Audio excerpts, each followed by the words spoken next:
nobody here, but I figured I'd do class anyway, just because I'm a psycho and I love jiu-jitsu. So we'll get right to it. We're gonna talk about arm lock sequence from side control. Number one, principles first. I always want my 4 points of base and my toes active. Not like this, but like this, okay? Number two, I always want my knee or my hip chasing his butt and his thigh. The reason for this, so that he cannot recover his guard and get his knee back in. If he can recover his guard, there's no point. So my knee must always be right here in the pivot, okay?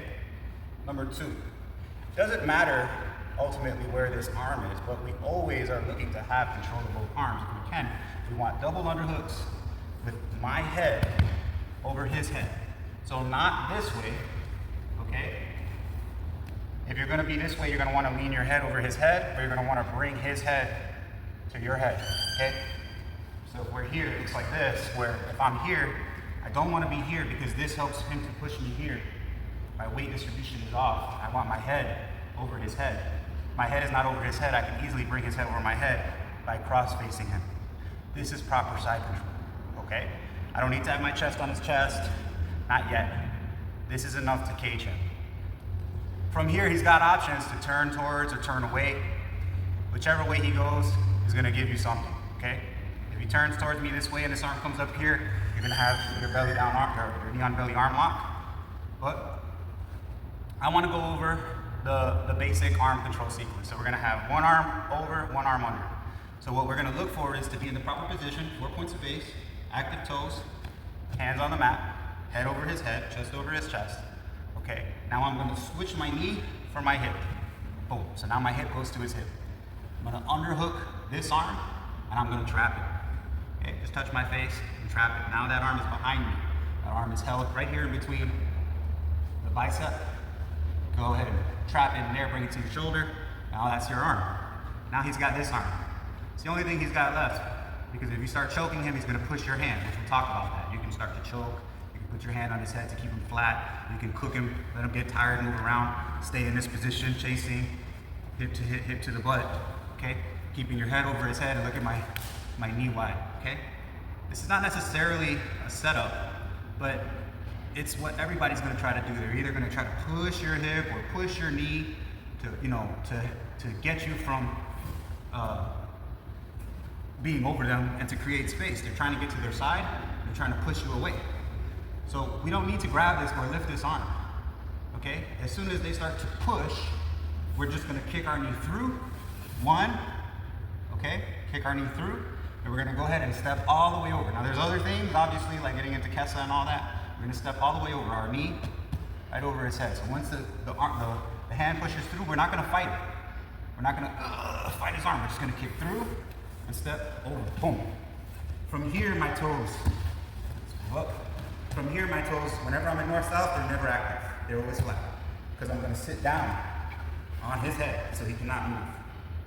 My butt replaces my head. So now, we're in a position where the weight is on his head. I have his arm here, and I also have his arm here, okay? First arm lock is this one, okay? You can use your hand too. One, you can use it with your head, arm lock. If he's really strong or giving you problems, you pull the arm across his body to his sternum here, drag it, and it's a north-south arm bar, arm bar number one, okay? You can also turn it to a straight arm lock. You put his arm up this way, you can turn it into a Kimura, Americana. You turn his arm this way, you can turn it into a Kimura.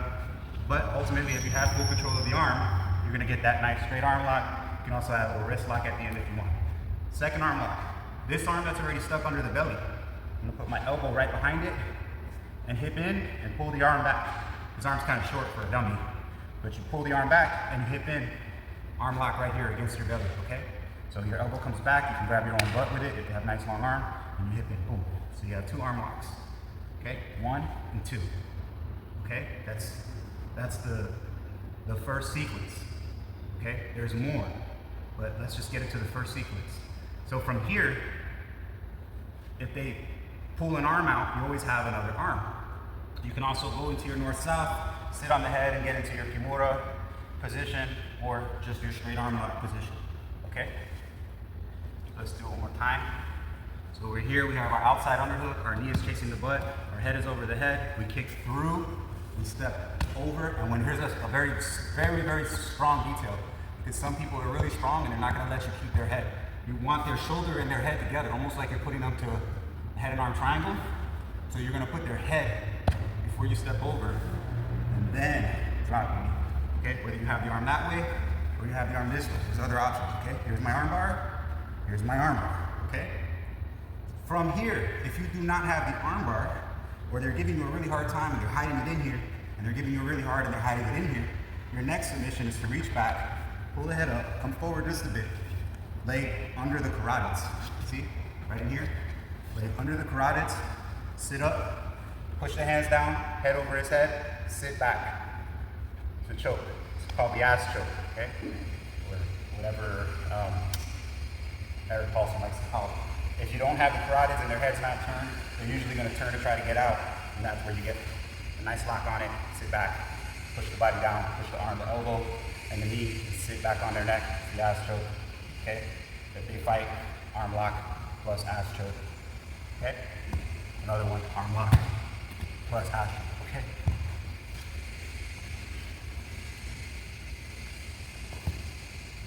Hip or knee, trap the arm. If the guy is really smart and he stops my knee, or I can't slide my knee under, now he's got the elbow to the mat, and I can't step over. I don't care about that. I push his hand down. I push his hand down, and I step over.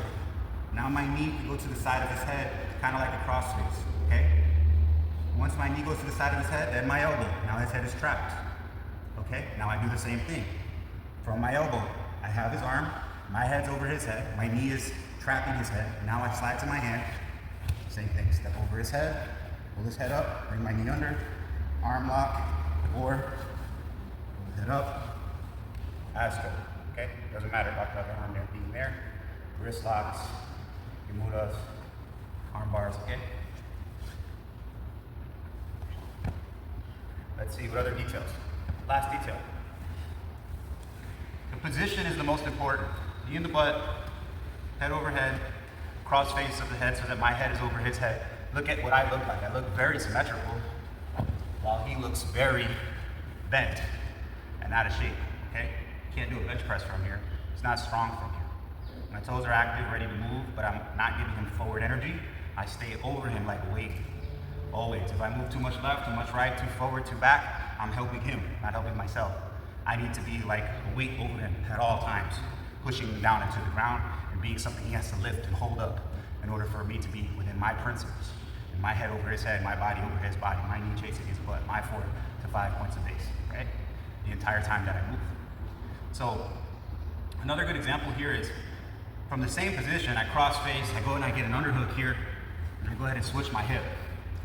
A lot of times, just trapping this arm alone gives you the opportunity for the Americana. But we don't want to do a full Americana. What we want is just to trap the arm. So he doesn't have a hand here, but I want you to imagine holding the palm of the hand and revving it, okay? Holding the palm of the hand, revving it, and putting it down to the mat so that your knuckles touch the mat. So now you have his hand under control with another hand free for MMA, Jiu-Jitsu, anything. The next thing is this hand that's going to start to try to push you or fight your other hand. If they're fighting your other hand, you can always bring your hand up and around, okay? Don't try to, just up and around. They can't deal with up and around, okay? But before they get to it, you can always trap this arm. So if the arm is over or under, it should be over if they know what they're doing. It doesn't matter.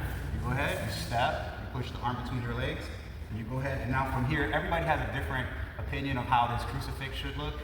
But for me, the most important thing is to control the shoulder and the hand. You don't, in a real fight, you don't want them, the whole arm. You don't want them grabbing your butt, your balls and stuff like that, right?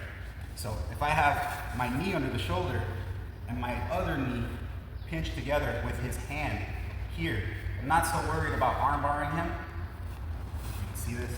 I'm not so worried about putting him in an arm bar, which is possible, obviously, as much as I am about having the control. So from here, I bring my knees together and I make sure that his hand is trapped right there so that he can't hurt me with that hand or reach for anything. So now my head over his head, full control of the outside arm, and a free hand. Submission 1.